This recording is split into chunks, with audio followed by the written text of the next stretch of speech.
The Duchess and the Deserter. Chapter 5. The Midnight Confession. Dead this time. The words sliced through the ruined chapel.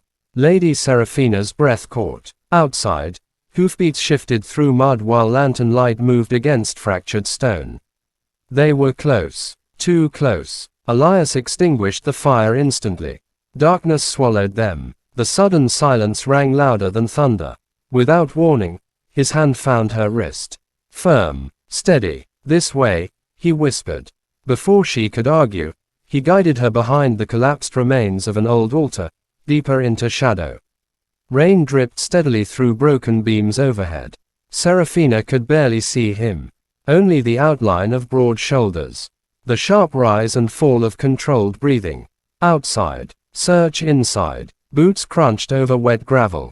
Her pulse slammed painfully. They'll find us, she whispered. No. His voice came low. Certain. Too calm. How was he always calm? The chapel doors groaned open. Lantern light spilled across stone.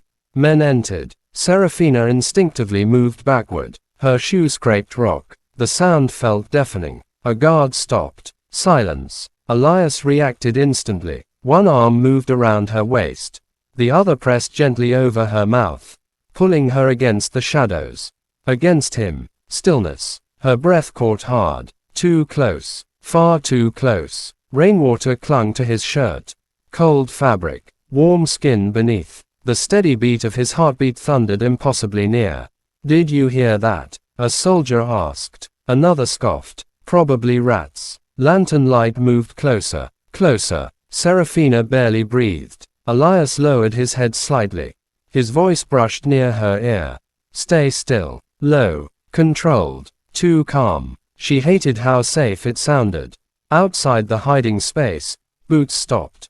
One more step, and they would see them. Instead, a distant shout echoed through the storm. We found tracks. The soldiers cursed. Move. Lanterns disappeared. Moments later, silence returned. Only rain. Only breathing. Only the strange awareness that she was still standing against him. Much too close. Elias stepped back immediately. Distance restored. Like he noticed too. Like it unsettled him as well. You all right? He asked quietly. The question irritated her for reasons she couldn't explain.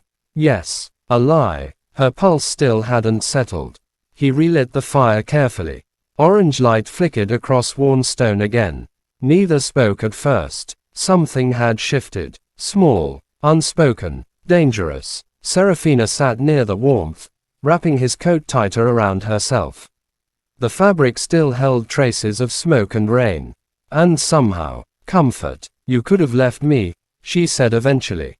Elias looked up. At the manor. Silence. Then, no, you keep saying that. Because it's true. She hesitated. Why? He stared into the flames.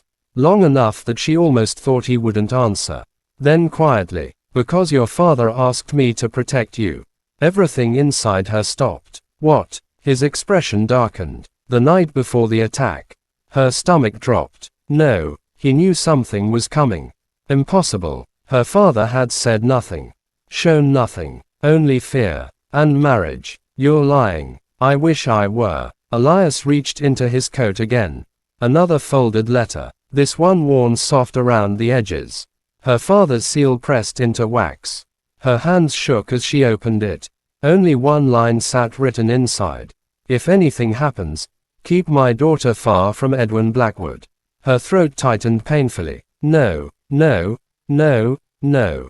She read it again, then again. The handwriting was unmistakable. Her father had feared Edwin. Her arranged marriage. The urgency. The panic in his eyes. Suddenly, nothing looked the same. He knew, she whispered. Elias watched her carefully. Yes. Her chest tightened. Then why force me to marry him? I don't know. But something in his expression suggested he suspected otherwise. The silence stretched. Outside, thunder softened into distant rumbling. The storm was moving on. Seraphina stared into flames she barely saw. Her entire life felt rearranged. Her father had hidden things. Prepared, and trusted him. A wanted man. A fugitive. A stranger wearing another name. You said there was a worse part, she said quietly after a long pause. Elias went still, completely still. The fire cracked softly. His jaw tightened. You really want the truth? A strange unease settled inside her.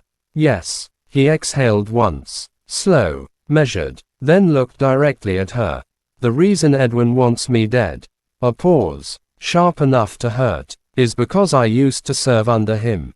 Her stomach dropped, but he wasn't finished. And 3 years ago, he said quietly, I discovered he ordered the massacre of civilians and blamed it on rebels. The fire hissed. Rain dripped somewhere overhead. Then came the real blow. Elias' voice lowered. He also murdered the officer who tried to expose him. Serafina swallowed hard. What officer? Silence. Then, my older brother.